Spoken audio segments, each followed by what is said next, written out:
Good morning. Sunrise in another top secret broadcasting location from the road. This time I'm in the beautiful national park Big Bend in far west Texas. It's about as far as you can get in Texas.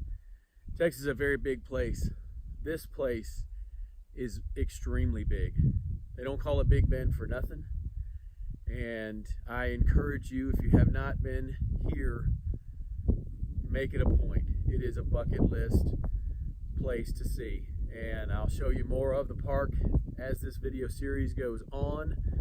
But I wanted to say thanks for watching. Like, subscribe, and share, and I'll see you on the road.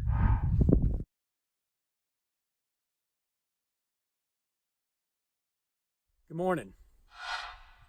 Well, it's morning here. It may not be morning when you're watching this, but what I wanted to talk to y'all about that came up in the practice is what the settings are called and what they mean in a criminal court proceeding. Now, typically there's only 4 big settings. There can be multiples of those settings, but the categories are a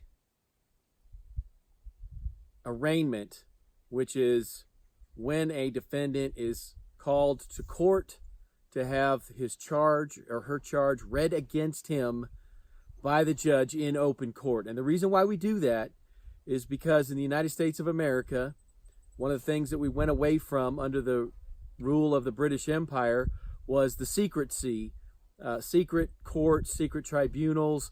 It's one of the reasons why there's a grand jury and or an information presented, and whether it's a misdemeanor, which is an information, or an indictment, which comes from a grand jury, but that is how a defendant is charged. That charge is read in open court at the arraignment hearing, which is usually the first setting.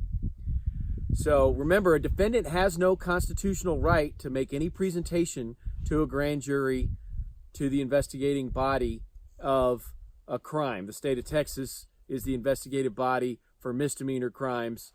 The way our Constitution is set up, the prosecutors can make that call.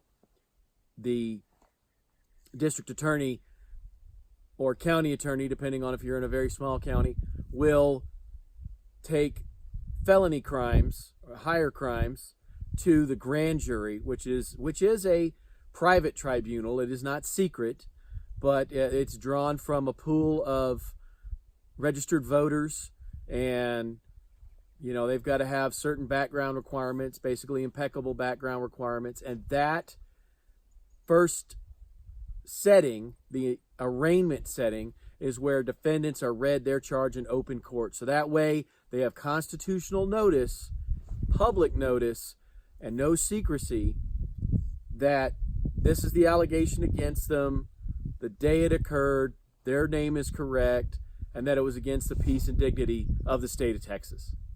I'm going to continue on with the others as I move through this top secret location, also known as Big Bend National.